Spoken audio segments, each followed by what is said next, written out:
भगवत गीता में हमारे जो ग्रंथ है इसको क्या कहते हैं? मैनुअल ऑफ लाइफ, यानी जिंदगी को जीना कैसे है। अब हम क्या सीखते हैं बचपन से? देखो, हमने स्कूल जाना सीखा, कॉलेज जाना सीखा, है ना। उसके बाद पीएचडी भी सीखते हैं, कई लोग आगे जाते हैं, फिर उसके बाद जॉब जाते हैं, बिजनेस जाते हैं, सब कुछ करते हैं, मगर एक चीज लाइफ को नहीं सीख पाते। क्या? कि लाइफ को चलाना कैसे है, जीना कैसे है। कई लोग नहीं समझ पाते। कई लोग चैलेंज भी करते हैं कि अरे इसमें क्या लिखा है, तो भगवत गीता है ना, ये तो उन लोगों के लिए है जो लोग संसार को छोड़ देते हैं, घर से बाहर चले जाते हैं, अकेले लोग होते हैं, बेचारे परेशान होते हैं, उनके लिए है, सबके लिए नहीं है। मगर इसमें क्या बताया जाता है, जैसे देखो, फोन के साथ एक फोन का मैनुअल, टीवी आता है तो टीवी का मैनुअल, कोई भी चीज खरीदोगे उसके साथ मैनुअल होता है। अभी जिंदगी को, मनुष्य जीवन मिला है, इसको चलाना कैसे है, तो उसके लिए क्या है? भगवत गीता। मगर अगर हम भगवत गीता नहीं पढ़ेंगे तो फिर हम में और जानवरों में कोई भेद रह जाएगा क्या? नहीं, क्योंकि वो भी नहीं पढ़ता, हम भी नहीं पढ़ते। तो इसलिए मनुष्य जीवन का एक लक्ष्य होना चाहिए कि इसको जीना कैसे है, वो बताती है भगवत गीता। तो सबसे पहले हम स्टार्ट करेंगे, भगवत गीता का एक श्लोक है, चौथा अध्याय 13 नंबर श्लोक। इसमें भगवान कहते हैं, चातुर्वर्ण्यम मया सृष्टम गुण कर्म विभागशः। भगवान कहते हैं, देखो कहीं नहीं लिखा भगवत गीता में कृष्णवाच, शिववाच, कई लोग ऐसे बोलते हैं। यहाँ पे क्या लिखा है? श्री भगवान वाच, यानी कि श्री भगवान, यानी भगवान ने कहा। ये तो साधारण पुरुष नहीं है।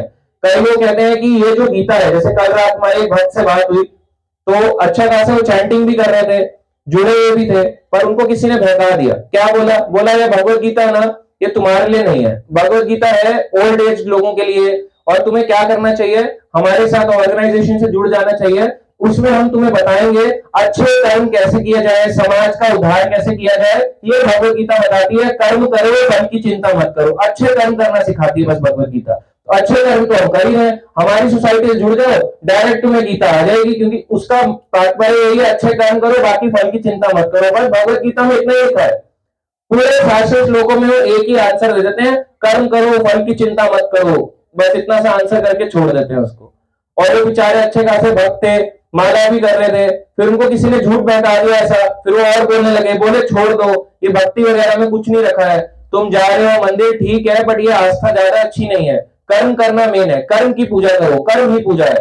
तो फिर उन्हें हमने समझाया, काफी कुछ समझाया, उनको लोगों ने भ्रमित कर दिया, बोले ईश्वर कुछ नहीं है, ये सब काल्पनिक है, तुम भी ईश्वर हो, हम भी ईश्वर हो जाएंगे, एक दिन ऐसा आएगा। तो ऐसे करके लोग भ्रमित कर देते हैं, मतलब मिसगाइड कर देते हैं, ऐसे कर लो, ऐसे कर लो, ऐसे कर लो, आप सब कुछ हो जाएगा। आगे भी आ सकते हो, जो आना चाहे आगे आगे भी आ सकते हैं, आप सब शिफ्ट हो जाओ।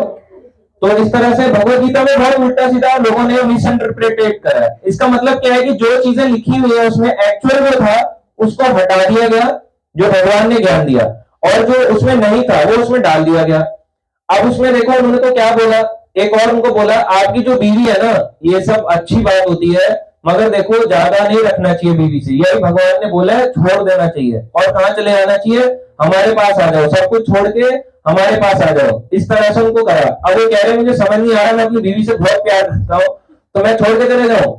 हमने उन्हें बोला नहीं, छोड़ना नहीं है। देखो अर्जुन को क्या भगवान ने कहीं भगवत गीता के 700 श्लोक में दिखाओ कि भगवान कृष्ण ने यह बोला हो कि अपनी बीवी को छोड़ के जंगल चले जाओ, कहीं भी लोग रहो, कहीं पे ऐसे सुना है या पढ़ा हो, लिखा हो, कहीं पे नहीं लिखा।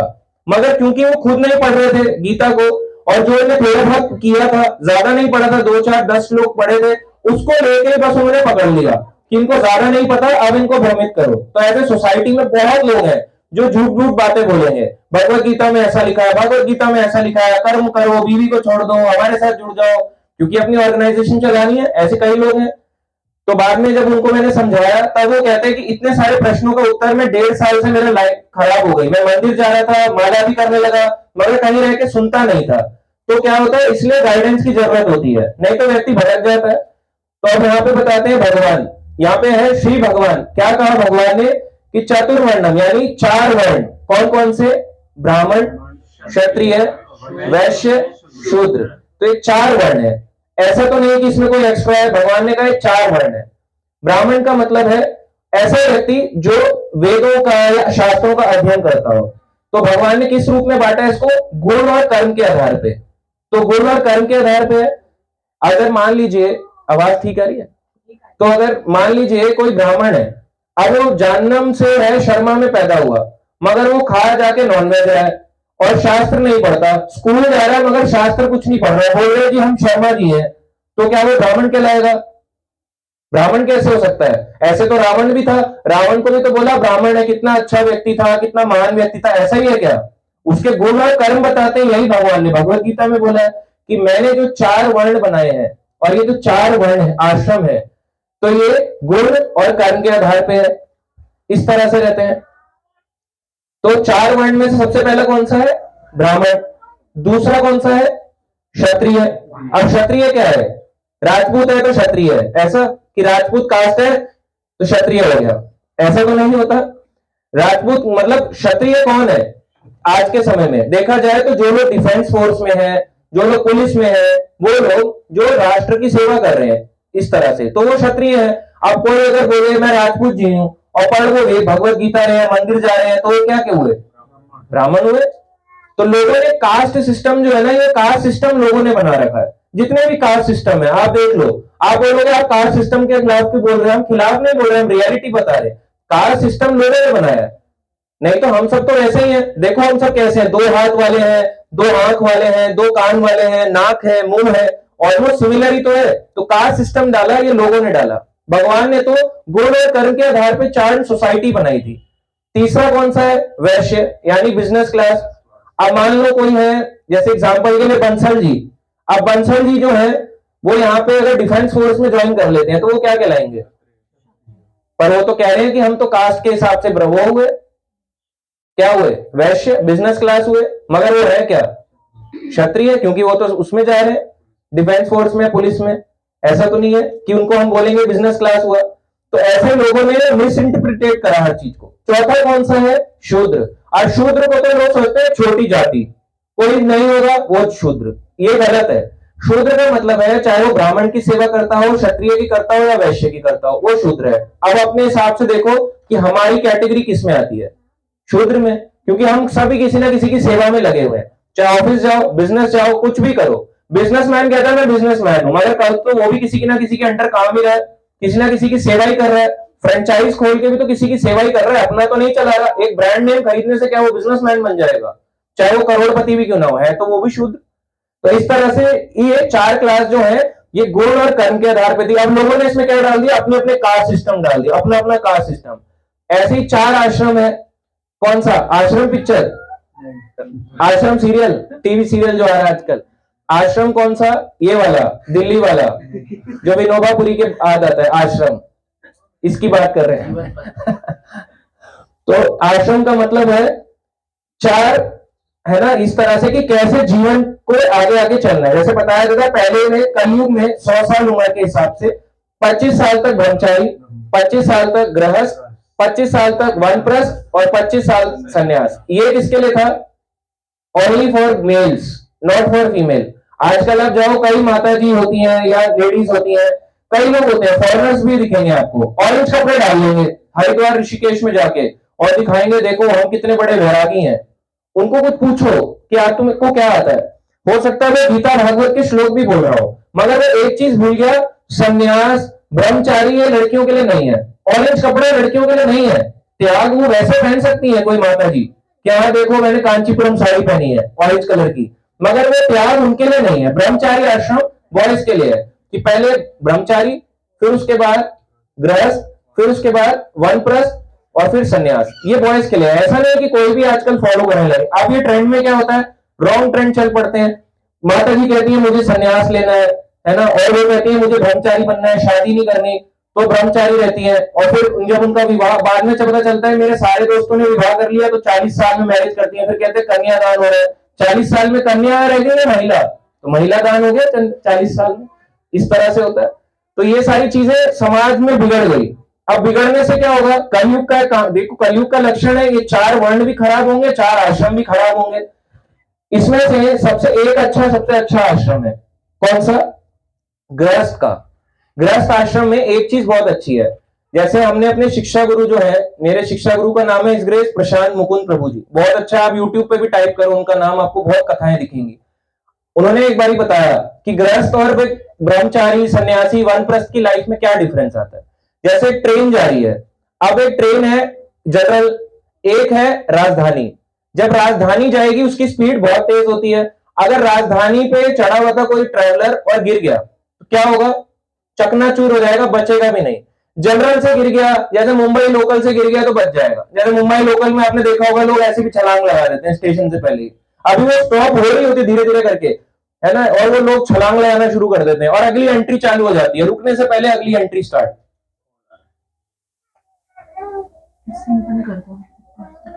तो इस तरह से बताया जाता है। तो देखो चार यहाँ पे बताया जा रहा है, 4 सोसाइटी है। अब इसमें से गृहस्थ की देखो जीवन कैसा है, आपको क्या लगता है, राजधानी है या फिर जनरल क्लास है? जनरल है। अब देखो गृहस्थ में कोई व्यक्ति जब भक्ति में आता है, चैंटिंग करता है, हरे कृष्णा करता है, मंदिर जाता है, भोग लगा के पाता है प्रसाद, है ना, भगवत गीता क्लास में जाता है संडे को, या ऐसे प्रोग्राम को ऑर्गेनाइज करता है, तो वो गृहस्थ है। मगर गृहस्थ लाइफ में बहुत बड़ा फायदा है, अगर आप गृहस्थ लाइफ में थोड़ा सा भक्ति से निकल भी जाओ तो दोबारा एंटर कर सकते हो।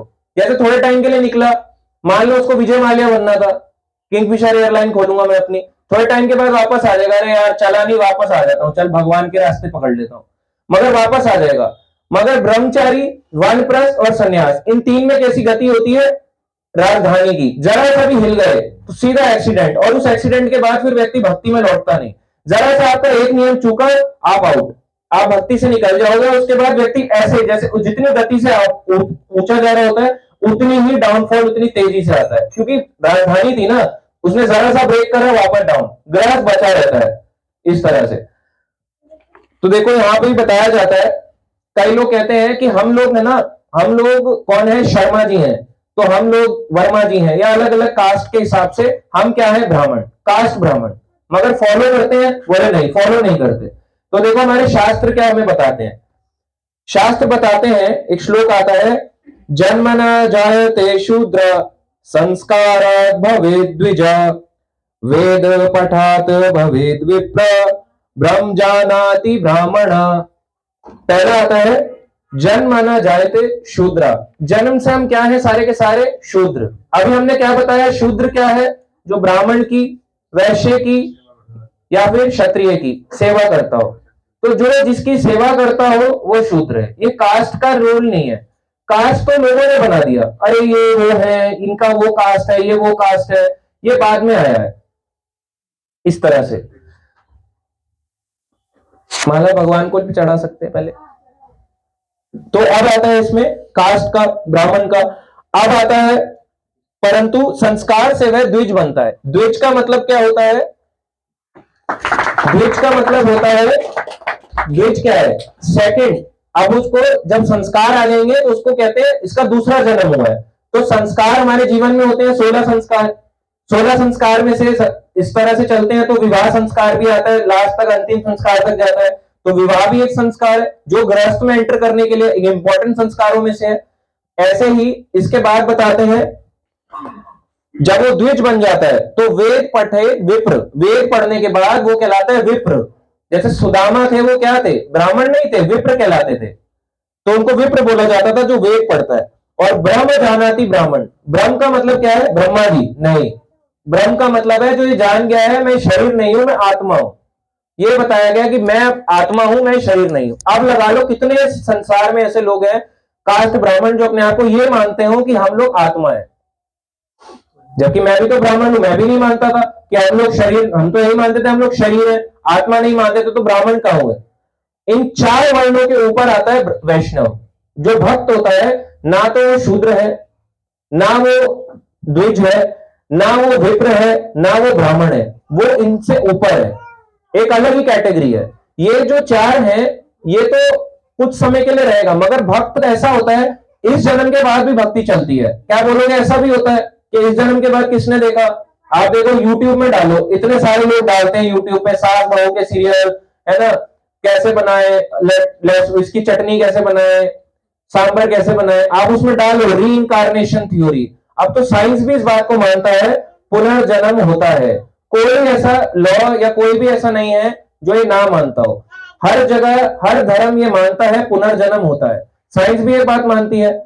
तो इनमें से जो चार चीजें थी ना, शूद्र, द्विज, विप्र, ब्राह्मण, ये क्वालिटी शरीर तक के लेवल पे है, मगर वैष्णव या भक्त होने की क्वालिटी अगले जीवन तक भी काम आती है, अगले जीवन में भी हमारी भक्ति हो जाती है। यही भगवान गीता में भी बताते हैं। तो देखो, आप कोई इस समय गृहस्थ में आया और उसने समय में भक्ति पकड़ ली, ऐसा नहीं है कि वो अभी भक्ति कर रहा था, उसने पिछले जन्म में करी है तो वो आया है। इतना आसान नहीं है कि कोई अचानक से भक्ति में आ जाएगा, आप भक्त बनो, आप भक्त बनो। इन्होंने करी थी, इनका समय आया, इनके पास चॉइस थी कि मैं पकड़ूं या ना पकड़ूं, इन्होंने पकड़ लिया तो ये आ गए भक्ति में। इस तरह से आप देखो, गृहस्थ गृहस्थ कब कहलाता है? जो आश्रम है, ये गृहस्थ आश्रम, एक होता है गृहस्थ आश्रम। आश्रम का मतलब क्या है? जहां पे भगवान की सेवा कराई जाती हो। वो आश्रम नहीं दिल्ली वाला विनोबापुरी का अगला स्टेशन आश्रम है, दरवाजे बाईं ओर खुलेंगे, कृपया सावधानी से उतरे, वो वाला आश्रम नहीं। एक आश्रम टीवी सीरियल में आता है, एक वो आश्रम नहीं। कई आश्रम आपने देखे होंगे पंजाब हरियाणा, वो वाले आश्रम नहीं। ये एक ऑर्डर ऑफ लाइफ की बात बताई जा रही है। आश्रम का मतलब है जहां पे भगवान की सेवा सिखाई जाती हो। जैसे ब्रह्मचारी होता है तो गुरु के संरक्षण में रहकर सीखता है, और जो लड़की होती है वो माता पिता के साथ रहती है। फिर जब विवाह हो जाता है तो दोनों गृहस्थ में आ जाते हैं। गृहस्थ में कैसे भगवान की भक्ति करनी है ये बताया जाता है। तो अब गृह जीवन का बड़ा इंपॉर्टेंस है। कई लोग सोचेंगे गृह जीवन तो मतलब है ना, खाओ पियो मौज करो, बस इतना ही है गृह जीवन में। ऐसा नहीं है। देखो, गृह जीवन की बहुत ज्यादा रिस्पॉन्सिबिलिटी है। अर्जुन क्या थे? गृहस्थ थे। ऐसा तो नहीं कि अर्जुन क्या बोल रहे थे कि मुझे घर छोड़ना है, भगवान ने बोला जाओ घर छोड़ दो। अर्जुन बोल रहे थे संन्यास लेना है, भगवान ने बोला जाओ संन्यास ले लो। भगवान ने बोला कि तुम्हारे को ड्यूटी है वो करनी पड़ेगी, और क्या बोला? हथियार डाल दो, गुलाम बन जाओ। ड्यूटी ड्यूटी पूरा करने को कह रहे हैं। तो ड्यूटी, अब धर्म का देखो, कई लोग क्या सोचते हैं कि ड्यूटी पूरा करना ही धर्म है। धर्म है कि भगवान की भक्ति भी करो और अपनी ड्यूटी भी करो, तब वो सही रूप से धर्म है। अदरवाइज तो क्या है? वो अधर्म। अब गृहस्थ व्यक्ति भगवान को बीच में लेके चलता है, और वहीं एक ग्रह दूसरा होता है व्यक्ति ग्रह मेधी। ग्रह मेधी कौन होता है? जो अपने इंद्र तृप्ति के लिए जीवन देता है, भगवान को कर देता है साइड। जैसे कई लोग लिखते हैं बाहर, घर के बाहर है ना, ठाकुर निवास, या फिर कई बार लिख देते हैं, बोलते हैं सब कुछ आपको कहां से मिल रहा है? बोलते हैं ठाकुर जी की कृपा है। और जब बोले अपना मान सम्मान आना हो या स्टेज पे अवार्ड मिलना हो, प्राइज मिलना हो, तो बोलते हैं ठाकुर जी की कृपा है। तब क्या बोलेगा? मैंने किया है। तो फिर वो गृहस्थ कहां हुआ? वो तो ग्रह में ही हुआ, अपने इच्छा के लिए कर रहा है ना। ऐसे ही ज्यादातर लोग क्या है संसार में? ग्रह मेधी, अपने घर के गुलाम है। तो गृहस्थ व्यक्ति अपनी वाइफ को, अपने बच्चों को भक्ति में लेके आता है। देखो यहाँ पे ये गृहस्थ है, ये अपने घरों में अपने बच्चों को बताते हैं कि कैसे अपनी जनरेशन को भक्ति में आओ, बच्चों को सिखाते हैं, संस्कार देते हैं, आप सब भी दे रहे हैं। तो ये गृहस्थ है। नहीं तो ग्रह मेधी होता है, वो दूर ले जाता है। बच्चे ज्यादा मत सोचो, ये पढ़ाई वढ़ाई बहुत जरूरी है, ये भगवान भगवान तो होता रहेगा, बुढ़े हो जाओगे यही तो करना है तुमने, राम राम ऐसे करके ताली बजाना, पूरी जिंदगी भर आप तुम्हारा यही काम रहेगा। मगर आप देखो जब उम्र हो जाती है तो कर नहीं पाते। आजकल तो उम्र का ही नहीं पता, कोरोना जैसी कौन सी कोई बीमारी आ जाए नेक्स्ट, फिर उम्र भी गई। तो आप किसका इंतजार कर रहे हो कि अभी तक ग्रह में यदि बने रहेंगे, सही समय आने पे गृहस्थ बनेंगे? ये गलत है। कब बनते हैं गृहस्थ? जाके जब 64 यहाँ के सारे दांत 32 से निकल जाती है, फिर बोलते हैं नाम नहीं लिया जा रहा, हरे कृष्णा हरे कृष्णा। क्या फायदा बताओ, जब भगवान ने आपको सब दे रखा है। इस जीवन का यूज करना चाहिए या मिसयूज? यूज करने के लिए करो ना। जब सब कुछ बॉडी में पार्ट खराब हो गया, गाड़ी के सारे अंग खराब हो गए, अब उसको कह रहे हो दिल्ली से मुंबई लेके जाऊंगा। अंत समय में लोग क्या बोलते हैं? 2+2=4, 4x2 8, ऐसे बोलते हैं। अंत समय में क्या बोलते हैं? राम का नाम सत्य है। कभी देखा कंधा ले जाते हुए कोई किसी को बोल रहा हो 4x2 8, 8x2 16, 16x2 32, 32+2 34, ऐसे करके को अपनी मैथ साइंस लगा रहा हो, या बोल रहा हो H+ है ना, H+ ये इस तरह से H2O, इस तरह से बोल रहा हो, 2 molecule plus 3 molecules of oxygen, ऐसे करके बोल रहा हो। देखा है कभी ऐसे बोलते हुए? या ऐसे करके फिजिक्स का कोई फॉर्मूला लगा रहा हो, E=mc², E=mc², तब क्या राम आता था? सिंपल सा राम। राम का नाम जब इतनी जिंदगी बाद पता चला, पूरी जिंदगी खराब करके, तब पता चला भगवान का नाम लेना कितना जरूरी था। और जो गृहस्थ होता है वो खुद भी भगवान का नाम जप करता है, अपने घर वालों को भी कराता है, वाइफ को भी कराता है, बच्चे को भी कराता है, भगवान की सेवा करता है। वो आप देखो दोनों लोग एक जैसे दिखेंगे, गृहस्थ भी ग्रह मेधी भी। गृहस्थ भी कमाने जाता है, गृह मेधी भी कमाने जाता है। गृहस्थ जो कमा के लाता है उस कमाई को भगवान की सेवा में लगाता है, भगवान के लिए कपड़े बनाता है। वही खाना एक गृह मेधी जो नॉर्मली खाता है, वही गृहस्थ भगवान को भोग लगा के खाता है। सिर्फ प्रोसीजर में डिफरेंस है। गृहस्थ और गृह मेधी देखने में एक जैसे लगेंगे, बट प्रोसीजर थोड़ा सा डिफरेंस है। गृहस्थ के जीवन में भगवान है, गृह मेधी के जीवन में भगवान नहीं है। और आजकल देखो कितने सारे विवाह हो रहे हैं, क्या सिखाया जा रहा है? गृह मेधी। भगवान दिखते ही नहीं आपको, कहीं दिखेंगे छोटे से, पूरा बड़ा सा हॉल होगा, सब कुछ होगा, टेंट लगा होगा, उस पर लिखा होगा दिस वेड्स दिस, है ना, पूरा नाम लिखा होगा, बड़े बड़ा नाम अक्षरों में लिखा होगा। बट भगवान देखोगे, भगवान की कोई जगह नहीं होगी, छोटी सी फोटो लगा रखी होगी, इतनी सी फोटो में दिखाएंगे, कहेंगे ये है भगवान, बस इनको प्रणाम करो, कर लो शादी। इतना बड़ा हॉल था भगवान के लिए, इतनी सी जगह। इसका मतलब क्या है? ये ग्रह मेधी, ये कहां इंटर होने जा रहा है? गृहस्थ लाइफ में नहीं, ग्रह मेधी बनने जा रहा है, अपने घर का गुलाम बनना जा रहा है। कहते हैं ना, जोरू का गुलाम बन के रहूंगा, वो हालत हो जाती है फिर। अब देखो गृहस्थ लाइफ क्यों जरूरी है। गृहस्थ लाइफ में कुछ इंपॉर्टेंट कार्य भी होते हैं। अब कई लोग बोलते हैं आप क्यों बता रहे हो, आप तो बहुत छोटे हो, आपने क्या उम्र में सीखा? अभी तो आपकी उम्र छोटी है, तो आप साइड रहो, हम बड़े हैं बेटा, हमें बहुत कुछ आता है, हमने बहुत साल जिए हैं। अब उनको आप पूछो, अच्छा इतने साल जीने के बाद क्या आप ये समझ पाए कि जो भी हम कार्य कर रहे हैं घर में, उसको भगवान के लिए करना चाहिए? वो कहते हैं नहीं, ये तो नहीं पता। तो फिर आपका वो एक्सपीरियंस क्या ज्यादा हुआ? कुछ भी नहीं हुआ। एक्सपीरियंस क्या है? एक्सपीरियंस है कि हमने भगवान को केंद्र में रख के कितनी सेवा करी घर में। इसका मतलब ये नहीं खाना नहीं खाएगा, खाना वो भी खाएगा, कपड़ा वो भी पहनेगा, जॉब वो भी जाएगा, मगर भगवान को स्थापित करके भगवान की सेवा करेगा। मंदिर जाएगा, मंदिर में सेवा करेगा। ये नहीं मंदिर वाले बोल रहे हैं हरे कृष्णा, आ रहे हो आप, कितने दिन हो गए, 1 साल पहले मिले थे, कैसे चल रहा है? हरे कृष्णा, कॉल बच रहे हैं, ट्रिन ट्रिन ट्रिन ट्रिन ट्रिन, वो उठा नहीं पा रहा बेचारा, या फोन उनका साइलेंट पे छोड़ देगा। सालों साल निकल जाते हैं, लोग मंदिर नहीं जाते। कई लोगों को पूछो आप लास्ट टाइम मंदिर कब गए थे, पूछो कितने लोग पूछे लास्ट टाइम मंदिर कब गए थे, वो बोलेगा लास्ट में गया था 6 महीने पहले, 1 साल पहले, अपने बर्थडे पे जाता हूं। ऐसे ऐसे लोगों के आंसर होते हैं। तो ये गृहस्थ का है। 365 डेज में से 364 डेज में मंदिर नहीं गया, एक दिन मंदिर गया, उस दिन ऐसे करा और वापस आ गया, सिर्फ 2 मिनट में वापस आ गया और कह रहा है मैं गृहस्थ हूं। तो गृहस्थ है, गृह मेधी है, गृह मेधी। ये क्या होता है? So called house holder life. ये प्रभुपाद जी बताते हैं सो कॉल्ड हाउस होल्डर है, ये भक्त नहीं है। तो गृहस्थ के कुछ इंपॉर्टेंट कार्य हैं। जब हम अपना गृहस्थ जीवन जीते हैं, कई सारे हमसे पाप हो जाते हैं। भागवतम में भी बताया जाता है, एक ग्रंथ है जिसे कहते हैं श्रीमद् भागवत पुराण या श्रीमद् भागवतम, उसके तीसरा स्कंद 14वां अध्याय यानी 14 चैप्टर 19 और 20 नंबर श्लोक में बताते हैं कश्यप। कश्यप कौन थे पता है? कश्यप मुनि। एक कश्यप गोत्र भी होता है, भारद्वाज गोत्र, शांडिल्य गोत्र, सप्तऋषि का गोत्र भी होता है, ऐसी कश्यप ऋषि का गोत्र भी है। तो कश्यप ऋषि किसको बताते हैं? अपनी अपनी पत्नी, अपनी वाइफ दीति को भागवत में बताते हैं कि गृहस्थ की क्या रिस्पॉन्सिबिलिटी होती है। यहाँ पे तात्पर्य में प्रभुपाद जी बताते हैं, इन्हीं के जब इनका संवाद चल रहा होता है कश्यप और दीति का, तो यहाँ पे बताते हैं कि क्या उन्होंने कहा। और ये संवाद पता है कब का है? संध्या के समय दीति का गर्भधारण। और ये कौन सा समय है? संध्या का। यही उसको शिक्षा दे रहे होते हैं कि संध्या का काल किस लिए होता है? जब दो समय आपस में मिलते हैं तो ये गर्भ धारण के लिए नहीं होता, ये समय भगवान की भक्ति के लिए होता है। सुबह के समय क्या होती है? जब रात से सुबह होने लगता है आरती, और जब दिन से रात होने लगता है शाम के समय आरती। तो ये जो समय होता है ये भगवान के लिए देते हैं, स्पेशल ये टाइम भगवान के लिए होता है। आजकल लोगों का स्पेशल टाइम जो है ये जॉब पे जा रहा है या बिजनेस पे जा रहा है। तो एक्चुअली देखा जाए तो प्रोसेस कहीं ना कहीं हमें अपना सुधारना पड़ेगा, तभी तो हम भगवान की भक्ति में लग पाएंगे। तो उसमें बताते हैं प्रभुपाद जी, तात्पर्य में बताते हैं कि वो क्या कहते हैं, गृहस्थ के जीवन में 5 महायज्ञ करने की जरूरत होती है। 5 महायज्ञ उसको करने हैं। क्यों करने हैं?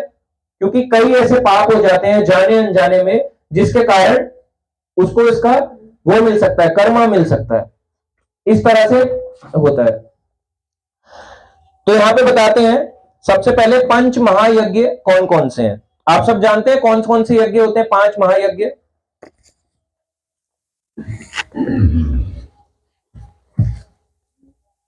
5 महायज्ञ कौन से होते हैं? पहला होता है देव यज्ञ। कौन कौन सा? देव यज्ञ। देव यज्ञ क्या है? देव यज्ञ होता है जैसे देवताओं के लिए भी यज्ञ किया जाए। जैसे आज आप कपड़े सुखा रहे हो, देवताओं आपने हेल्प ली किसकी? सूर्य देव की। अब लोग सूर्य देव को पानी चढ़ाते हैं, मगर जो रोज सूर्य आपका इतने कपड़े सुखा रहा है उसका क्या? आप देवताओं के ऋणी हो गए। देवता आपसे इस ऋण का हिसाब लेंगे। अगर बिजली वाले ने, अगर यहां से डिपार्टमेंट बिजली भेज रहा है, लाइट जल रही है, पंखा चल रहा है, स्पीकर चल रहा है, तो इसका कहीं ना कहीं बिजली का बिल आएगा। नहीं भरेंगे तो क्या वो नहीं लेंगे? वसूल तो करेंगे। और इस जन्म में नहीं लेंगे तो हमसे कुछ ना कुछ कार्य ऐसा करवाएंगे या बंद करवा देंगे कि हमारे को भरो। इस तरह से होगा। वसूल तो हर कोई करता है। ऐसे ही देवी देवता के जब हम कपड़े सुखाते हैं तो क्या वे नहीं बोलेंगे कि अरे मेरी धूप यूज कर ली तूने, कपड़े सुखाया अपने, मेरे को जा इसका चार्ज दे। ऐसे एक होते चंद्रमा, चांद की शीतलता से बताते हैं कि सब्जियों की वो होती है, फसल उगती है। तो अगर चांद की शीतलता से सब्जियों की फसल उग रही है और उसको हम खा जा रहे हैं तो हम देवता के ऋणी हो गए। कितने लोगों का ऋण है? और ये तो केवल 2 बताए, हर जगह का। सांस खींच रहे हो, इसका क्या है? ये भी तो ऋण है। वायुदेव आपको हवा दे रहे हैं। पानी पी रहे हो, पानी पीने के लिए वरुण देव वो आपको इसका वो करेंगे। तो हर चीज का कुछ ना कुछ आपको पे करना पड़ेगा देवताओं को। देवताओं के लिए यज्ञ करते जाते हैं। तो देवताओं के लिए बताया जाता है, भगवत गीता में बताते हैं, भगवत गीता का 3रा अध्याय 12 नंबर श्लोक। यहां पे भगवान अर्जुन को बताते हैं कि पहला यज्ञ देव यज्ञ एक्चुअली है क्या। ये 5 महायज्ञ क्यों कर रहे हैं? जो हम पाप कर रहे हैं जाने अनजाने में या ना कैसे भी हो, ये हमारा ड्यूटी है, रिस्पॉन्सिबिलिटी है। तो भगवान कहते हैं 3रा अध्याय 12 नंबर श्लोक भगवत गीता, जीवन की विभिन्न आवश्यकताओं की पूर्ति करने वाले विभिन्न देवता यज्ञ संपन्न होने पर प्रसन्न होकर तुम्हारी सारी आवश्यकताओं की पूर्ति करेंगे। किंतु जो इन उपहारों को देवताओं को अर्पित किए बिना भोगता है वह निश्चित रूप से चोर है। यहां पे लिखा हुआ है, ये लिखा हुआ है चोर है वो। इसको भगवान कह रहे हैं चोर है। अब आप क्या होगे? देवता कौन, भगवान कौन? देवता भगवान के प्रतिनिधि हैं। जैसे प्राइम मिनिस्टर होता है, प्राइम मिनिस्टर के अंदर अनेक अलग सबऑर्डिनेट मिनिस्टर्स होते हैं, फाइनेंस मिनिस्टर, रेल मिनिस्टर, अलग अलग तरह के मिनिस्टर है, स्टेट मिनिस्टर। अब वो मिनिस्टर किस लिए है? ताकि वो देखें कि पर्टिकुलरली यहां हर डिपार्टमेंट में चल क्या रहा है। ऐसे ही भगवान कृष्ण, राम, विष्णु, इनकी सत्ता में देखने वाले कई देवी देवता हैं। वो हर चीज को नोटिस करते हैं। कोई चोरी कर रहा है, बोला मैंने किसी का गला काट दिया, गला काट के या फोन लेके चोरी करके भाग गया, बोलता मुझे किसी ने नहीं देखा, मैं बच गया। तो उनको बोलना चाहिए आप गलत हो, आपको सूर्य देव ने देख लिया। भाई आपकी यहाँ पे धूप पड़ रही थी, उन्होंने देख लिया आपको। यहां तक वो किरणें छोड़ रहे हैं इतनी दूर से, आपको देख लिया उन्होंने। और देखो आप कहते हो हमें कोई नहीं देख रहा। बाथरूम में होते हैं लोग, गाना गा रहे होते हैं, बाथरूम में जाके कई लोग होते हैं, तो अब देखो कोई कहते हैं हमें तो कोई नहीं देखता, कोई नहीं देख रहा। देखो कौन नहीं देख रहा? भगवान तो साक्षात आपके हृदय में परमात्मा रूप में वो देख रहे हैं। ये वायु, क्या टॉयलेट जाते हो सांस लेना छोड़ देते हो? अधमरे तो नहीं होते?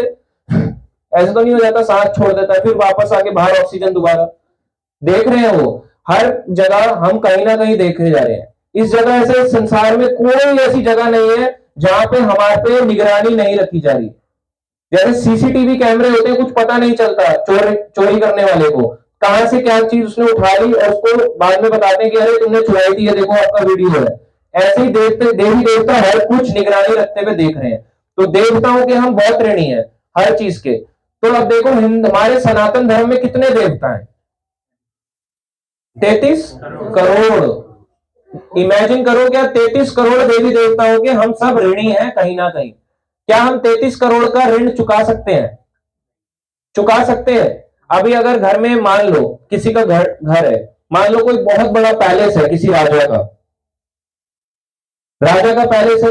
राजा के पैलेस में बोला जाता है कि ठीक है, राजा के पैलेस में कि फोटो लाओ भगवान का। अगर छोटा छोटा फोटो भी आएगा राजा के दरबार में, तो 33 करोड़ अगर ऐसे छोटे छोटे फोटो भी आ गए, मतलब दीवारें भी कम पड़ जाएंगी। अगर इतना इतना फोटो भी लाओगे ना, इतना ज्यादा बड़ा नहीं, पासपोर्ट साइज, देवी देवता, शिव जी को छोटा कर लो, ब्रह्मा जी, सरस्वती, सबको ऐसे ऐसे कर लो, है ना, रिड्यूस कर लो, सबको पतला पतला कर लो, गणेश जी को भी सिको दो आप, हर को पतला पतला स्लिम ट्रिम कर दो। तब भी 33 करोड़ की जब फोटो लगाओगे परेशान हो जाओगे कि कौन सा है मेरा। ये वाले तो मैंने देखे नहीं कभी, ये वाले कौन सा है? ये वाले कभी नहीं देखे मैंने। आप 33 करोड़ के नाम याद कर सकते हो। 33 करोड़ देवी देवताओं के हम ऋणी हैं, कहीं ना कहीं हम ऋणी हैं, हर चीज में ऋणी है। आप बताओ कैसे ऋण चुकाएंगे? चुका सकते हैं हम? चुका सकते हैं? अगर प्रैक्टिकली देखा जाए हम नहीं चुका सकते। तो बताते हैं, भगवत गीता में एक एग्जाम्पल है, जैसे पेड़ होता है, पेड़ के जड़ में अगर पानी डालो तो पत्तियां कैसी हो जाती हैं? सारी हरी भरी हो जाती हैं। अब मान लो पेड़ बहुत ऊंचा है, ऐसे कई पेड़ हैं जो बहुत ऊंचे ऊंचे 5,000 फीट के हैं, 5,000 साल पुराने, 5-5, 6-6 हजार फीट के हैं। हिमालय पे जाओ, जमीन से लेके बहुत ऊंचे ऊंचे पेड़ है, ऐसा लगेगा आसमान छू रहा है।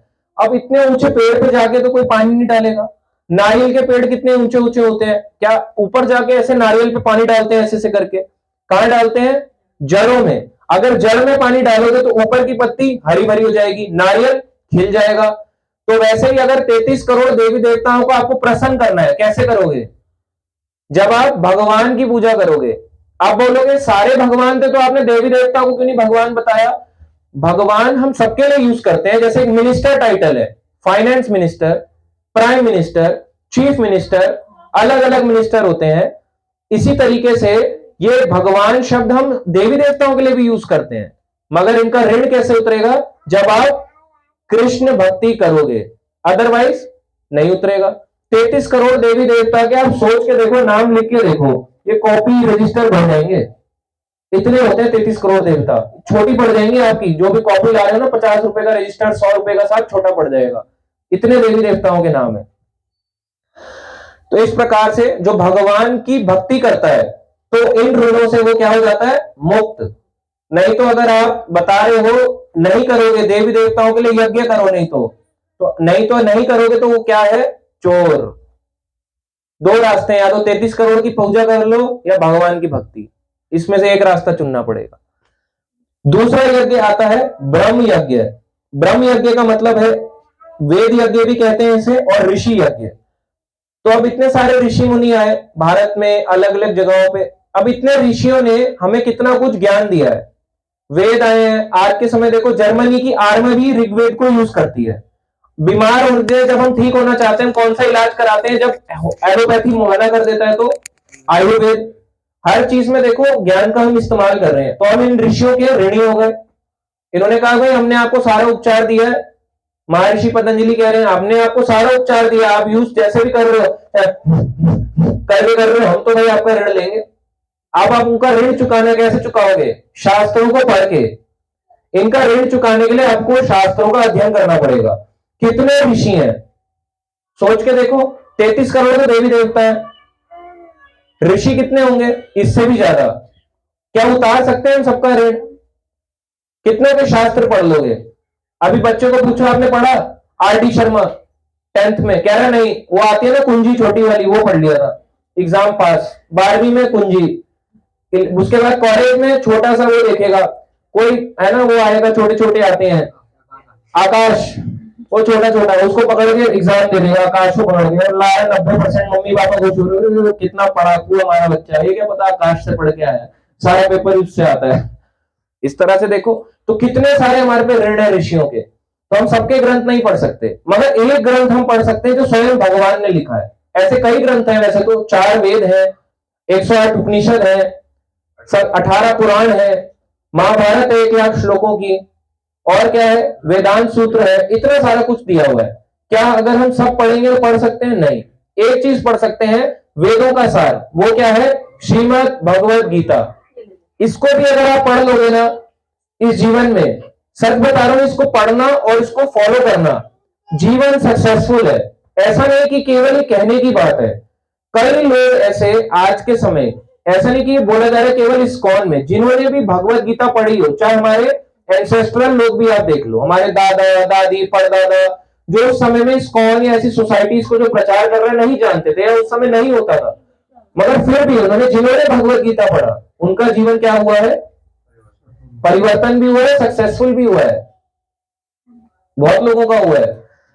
और देखो इस तरह से हमें इनको पढ़ना चाहिए।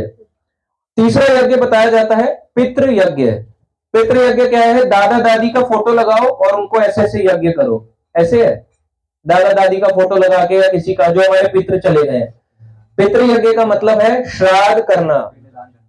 अब बताते हैं जब किसी के घर में डेथ हो जाती है तो 13 दिन तक आत्मा वहीं पे रहती है, उसी घर में उसी जगह पे देखती रहती है मेरे घर वाले क्या कर रहे हैं।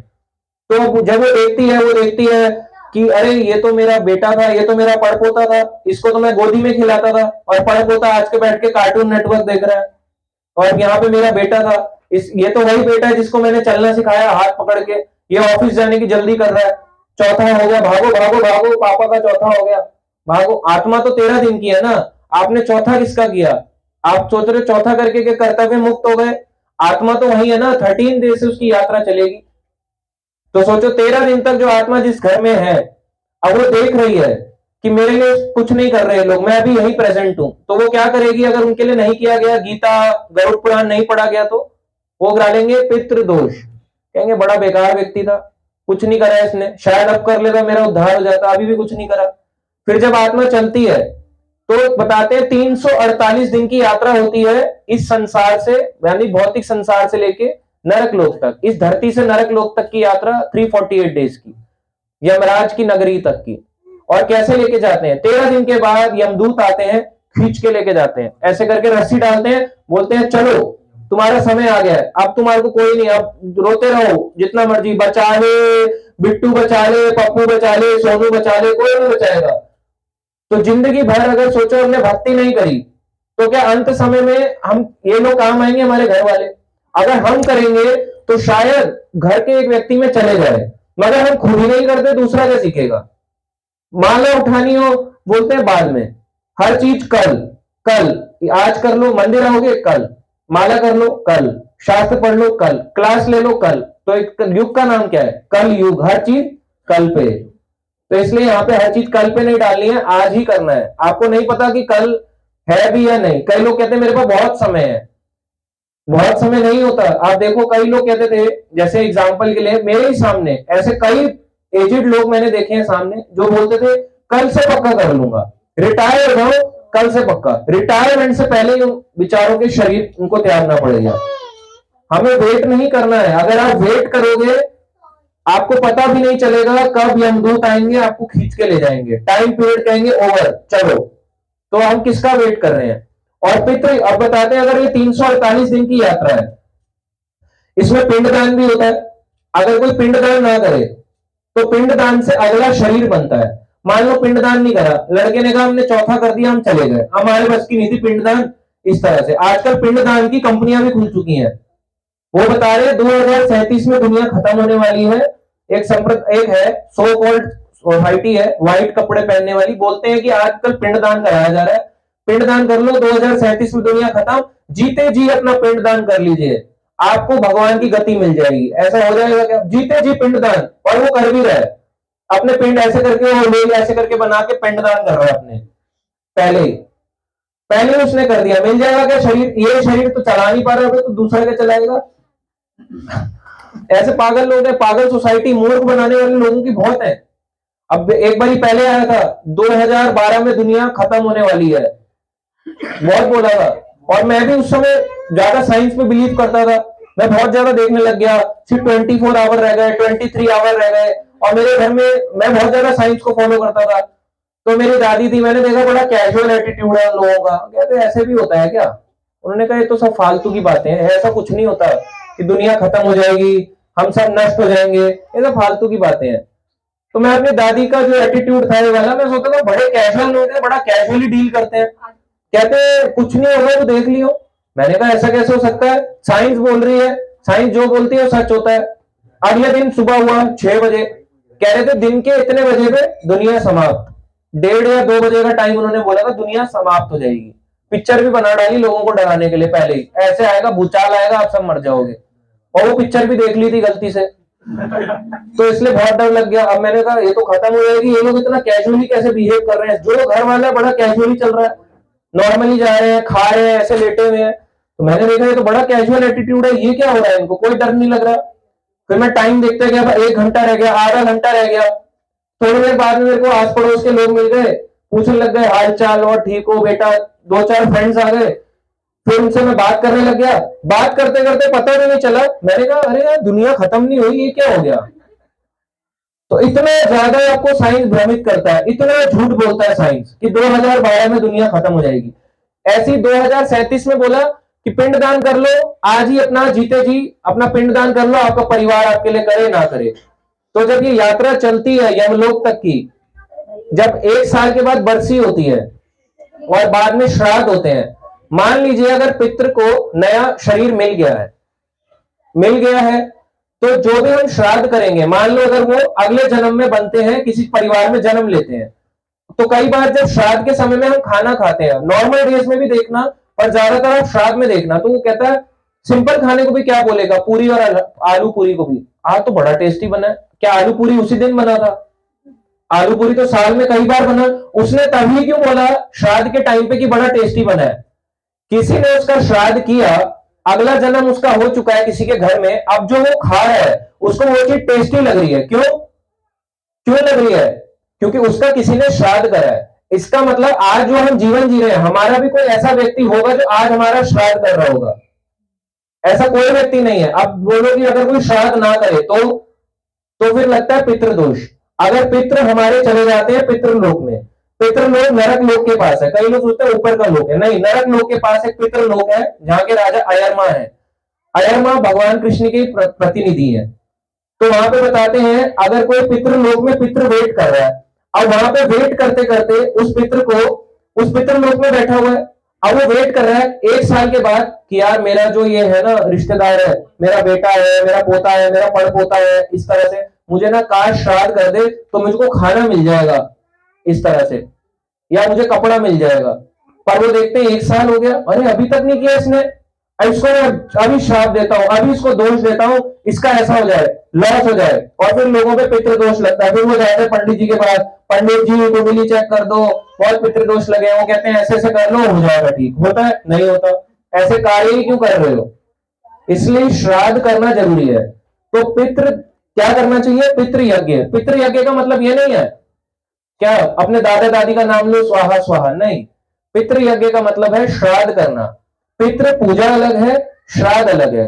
पितृ पूजा होता है उनका फोटो लगाओ और उनके आगे आरती गाओ। हम आरती नहीं करते हैं। भक्त जो होता है भगवान का, राम का, कृष्ण का, विष्णु का, नरसिंह का, वो लोग क्या करते हैं?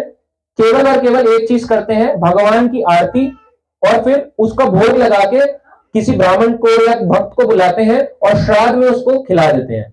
इस तरह से वो जो होता है, भक्त जब उसको पाता है या ब्राह्मण पाता है तो वो पितरों तक पहुंच जाता है। आप बोलोगे कैसे पहुंच जाता है? जैसे ईमेल होता है, आपने कभी बिलीव किया था आज से 20 साल पहले कि ईमेल बैठे बैठे यहां से कहीं अमेरिका पहुंच जाएगा? ऐसा कभी टाइम आएगा व्हाट्सएप करोगे तो पहुंच जाएगा।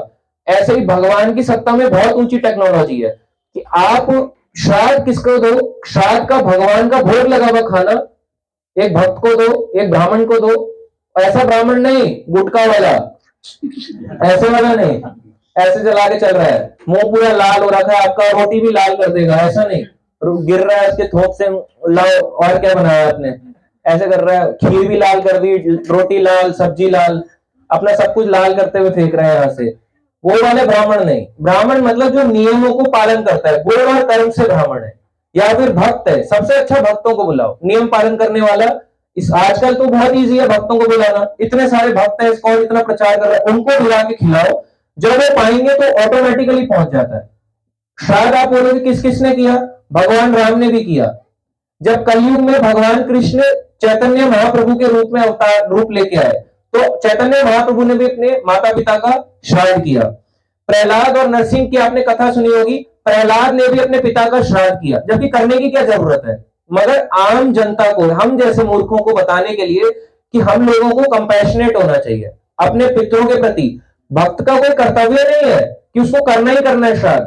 जो कृष्ण की शरण में जाते हैं, यानी बताते हैं जो एक मुकुंद की शरण में चले जाता है, मुक्ति के दाता मुकुंद यानी कृष्ण की शरण में, वो सारे कर्तव्यों से मुक्त होता है। मगर हम क्यों करते हैं श्राद्ध? कंपैशनेट, दया की भावना से कि हमारे पितृ कहां होंगे, कहीं पितृ लोग ना हो, अगला जीवन कैसा होगा, कहीं ऐसा तो नहीं चींटी बन गए हो, हाथी बन गए हो, कोई ऐसा पशु बन गए हो, उनको योनि से उठाने के लिए हम ये श्राद्ध कार्य करते हैं। तो पितृ पूजा अलग है, श्राद्ध अलग है। तो पितृ यज्ञ का मतलब है श्राद्ध। कौन कौन से 3 यज्ञ हमने बताए? देव यज्ञ, ब्रह्म यज्ञ या ऋषि यज्ञ, और तीसरा पितृ यज्ञ। चौथा है भूत यज्ञ। भूत क्या यज्ञ है? अब क्या हो गया, भूतों का यज्ञ होता है क्या? ये कौन सा यज्ञ बता रहे हो कि गृहस्थ को भूत का यज्ञ करना है? ये तो बड़ा खतरनाक बता रहे हो कि भूत के भी यज्ञ होते हैं। तो भूत का यज्ञ मतलब है जितने भी ये जीव आत्माएं हैं, हम सारे क्या है, बिना शरीर के हम क्या कहलाते हैं? भूत। बिना शरीर के हम क्या बुलाते हैं? भूत। लोग डरते हैं ना, घर में डेथ हो गई, डरते क्यों है? बिना शरीर के आत्मा को लोग भूत बोलते हैं, मगर वो इंग्लिश पिक्चर वाला भूत नहीं है जो लोग देखते हैं ऐसे करके ऐसे करके हंस रही है, पैर उसके मुड़े हुए हैं, बाल ऐसे निकले हुए हैं, व्हाइट कलर की ड्रेस पहनी हुई है, बेचारी एकदम भूखमरी हो रखी है। ऐसा नहीं होता। आत्मा बहुत सुंदर होती है, मगर आत्मा के ऊपर एक शरीर होता है जिसे कहते हैं मन बुद्धि अहंकार का शरीर। ये जो सूक्ष्म शरीर है, इस शरीर से पहले एक शरीर आता है जिसको कहते हैं सूक्ष्म शरीर, सटल बॉडी। वो बॉडी जब हम इस शरीर को त्याग देते हैं, मन बुद्धि अहंकार नहीं त्यागते, तो मन बुद्धि अहंकार जो साथ रहता है, उसी साथ जो मन बुद्धि अहंकार को कहते हैं, जो लेके बैठा होता है वो होता है भूत। अगर हमारा बाहरी शरीर खत्म हो जाए, केवल मन बुद्धि अहंकार बचा हो आत्मा के ऊपर, क्या कहलाएगा? भूत। आत्मा तो क्या है? जैसे भगवान है, कैसे दो हाथ हैं, दो पैर हैं, कैसे दिखते हैं राम और कृष्ण, सुंदर, ऐसी आत्मा भी सुंदर है क्योंकि हम भगवान के अंश हैं। अगर पिता सुंदर होगा तो क्या बेटा सुंदर नहीं होगा? कोई आपने देखा है पिता अगर व्हाइट हो बेटा ब्लैक हो जाए? ऐसा होता है क्या? आजकल हो सकता है एक्स्ट्रा मैरिटल अफेयर की वजह से मगर वैसे नहीं होता। अगर पिता सुंदर है तो बेटा भी सुंदर होगा, बच्चे भी सुंदर होंगे। तो भगवान सुंदर है तो जितने भी आत्मा हो, चाहे इंसान के अंदर हो, पशु के अंदर हो, आत्मा तो सारी सुंदर है। उसके ऊपर एक शरीर है मन बुद्धि अहंकार, उसके ऊपर ये बाहरी शरीर है। तो ये जो बाहरी शरीर होता है ना, इस कारण से हम एक दूसरे को सोचते हैं अरे यार ये तो ऐसा है, ये ऐसा है, और जब ये शरीर खत्म हो जाता है वो क्या कहलाता है? भूत। तो बताते हैं कितने लोग देखो चलते फिरते लोगों चींटियों को मारते हैं। कई लोग कहते हैं मैंने ना जिंदगी भर कोई पाप नहीं किया। मुझे मत बोलना कि मैंने कोई पाप किया हो, मैं नहीं जानता कि मैंने कभी पाप किया है। 4 बजे उठता हूं, मंदिर में पूजा करता हूं नहा धो के, उसके बाद में अपने आंगन में सफाई करता हूं, घर की सफाई करता हूं, ऑफिस जाता हूं, फैमिली रिस्पॉन्सिबिलिटी पूरी निभाता हूं, शाम को आता हूं, सामान लाता हूं, सब कुछ करता हूं। आप कह रहे हो कि आपने पाप किया? मैंने नहीं किया कभी कोई पाप। ऐसे कई लोग होते हैं। तो उनको बोलना चाहिए कि साइंस भी बोलती है, जब आप ऐसे लंबी सांस खींचते हो, कई बैक्टीरिया तो यूं ही मर जाते हैं। हमने खींची, मर गए, कई नहीं मरेंगे, इतने छोटे छोटे हैं। कोरोना वायरस को आप सबने देखा क्या? मरा, कोरोना वायरस मरा।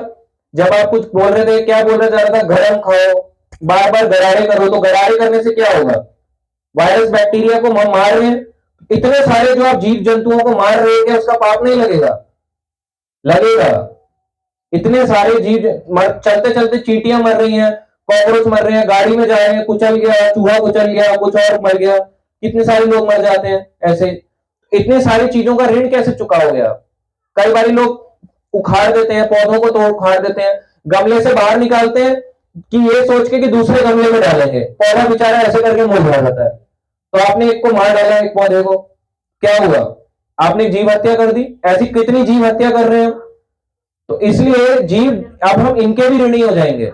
अगर हम एक मच्छर ऐसे करके जा रहे हैं, ऐसे करके मार दें, तो बताया जाता है अगले जीवन में हमें मच्छर बनना पड़ेगा।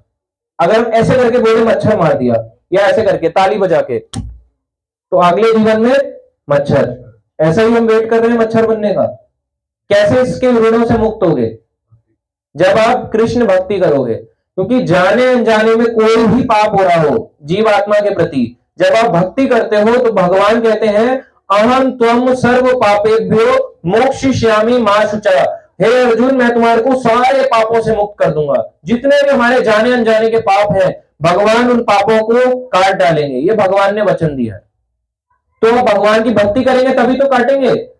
अब कई लोग भक्ति करना पसंद नहीं करते। वो कहते हैं हम ऋण पता कैसे चुकाते हैं?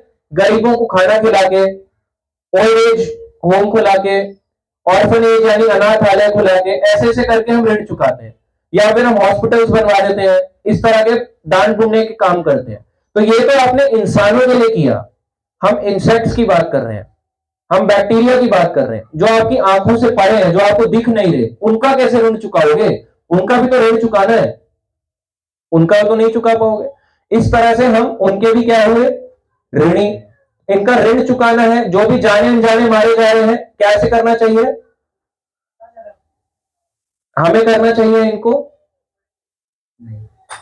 हमें भगवान की भक्ति करनी चाहिए, तभी हम इनका ऋण चुका पाएंगे। अदरवाइज जो हमने इनको गलती से भी मारा है, तो जैसे आप यार दही का ले लो, दही का एग्जांपल, लैक्टोबैसिलस बैक्टीरिया बताते हैं, है ना, गलत तो नहीं है, लैक्टोबैसिलस साइंस में बताते हैं, दही से, दूध से दही बन जाता है लैक्टोबैसिलस बैक्टीरिया से। अब वो जो बैक्टीरिया प्रेजेंट तो होगा ना दही में, अब आप उसको दही को खा गए, क्या हुआ, खा गए बैक्टीरिया। आप कह रहे हमने कुछ मारा नहीं, मार तो गया, कितने लोग चीजें मार रहे हैं, तो फिर कहीं ना कहीं तो हम कुछ ना कुछ कर ही रहे हैं, चाहे जाने अनजाने में कर रहे हैं। तो अब जब भगवान की भक्ति में आते हैं तो ही हम इनके ऋण से मुक्त हो सकते हैं।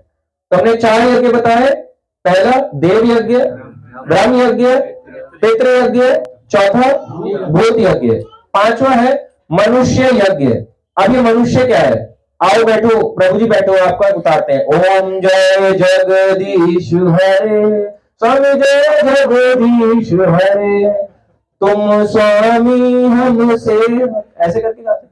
मगर ये यज्ञ अलग है, ये मनुष्य यज्ञ वो नहीं है। कल आप सोचोगे मनुष्य यज्ञ का मतलब है इसमें मनुष्य की आहुति देनी हो, यज्ञ आग जलाई मनुष्य को पहले डाल दिया, आज कौन सा वाला मारूं, इसको मार दिया, इसको मारते हैं, इसको मारते हैं, किस किस की आज मार डालूंगा आज, ऐसे मनुष्य यज्ञ। आजकल लोग मनुष्य यज्ञ के नाम पर नर बलि करते हैं, बच्चों को बांध देंगे, बेचारे को, बेचारा होगा कुछ नहीं, उसको यज्ञ में उठा के डाल देंगे, बोले नर बलि, ये गलत है। ये सारे यज्ञ कलयुग में निषिद्ध है, कलयुग में ऐसा कोई यज्ञ करना मना किया है। मनुष्य यज्ञ का असली मतलब है, यहां पे बताते हैं कि दूसरों को दयावान होना। जैसे कोई सड़क पे भिखारी मिल गया, अब वो कह रहा है भगवान के नाम पे 1 रुपया दे दे, केवल 1 रुपया, ज्यादा नहीं मांग रहा, केवल भगवान के नाम पे 1 रुपया दे दे बस। आपने उसको 10 रुपए दे दिया, अरे एक क्यों, तेरे को 10 गुना दूंगा, 10 रुपए ये ले, 10 रुपया। फिर 10 रुपए गया, वो गया वहां पे जाके देख रहा है सब कितनी सिगरेट आ सकती है 10 रुपए में, 5 की 2 आ रही है, 5 की 1 आ रही है, 10 की 2 आ रही है, उठाएगा, क्या है, हाँ मजा आ गया, मैं तो इसलिए इकट्ठा कर रहा था, पैसा मिल जाएगा। आपने जो उसको पैसा दिया उसका वो मिसयूज कर गया, इसका भी कर्मा लगेगा। तो इसलिए अगर गरीबों की मदद करनी है तो दया भावना तो दिखानी है, उनको कुछ घर से प्रसाद ले जाओ, भोग लगाओ भगवान को, तुलसी डाल के अच्छे से घंटी बजा के दो उनको, वो दो, उससे उसका उद्धार होगा। इस जीवन में उसको भक्ति मिलेगी, भगवान समझ आएंगे, इस जीवन नहीं से अगले जीवन में काम आएगा।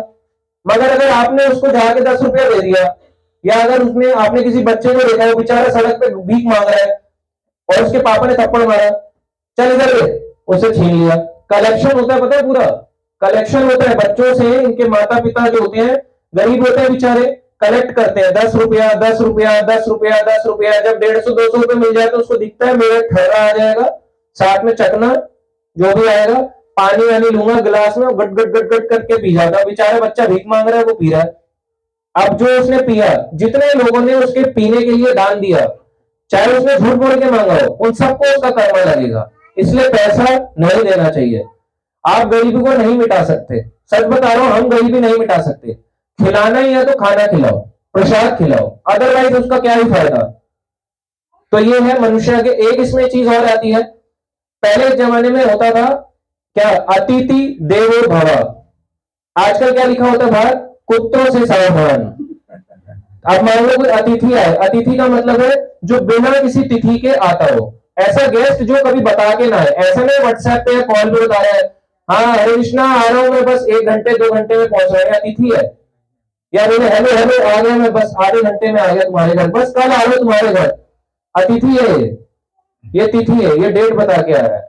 अतिथि मतलब जो अचानक से आ जाए, आजकल कोई ऐसा अचानक से गेस्ट आ जाए, लोगों का मुंह उतर जाता है, क्या खिलाएंगे इसको, ये क्यों आ गया हमारे घर में, इतनी बुद्धि शर्म कर रहा, इतनी गंदी गंदी बातें बोलेंगे उसको, पीछे जाके बोलेंगे ये आया है बाहर बैठा है, क्या दें उसको, बोलेंगे जहर दे दें। ऐसे अतिथि को देख के लोग बहुत बहुत चिढ़ जाते हैं आजकल।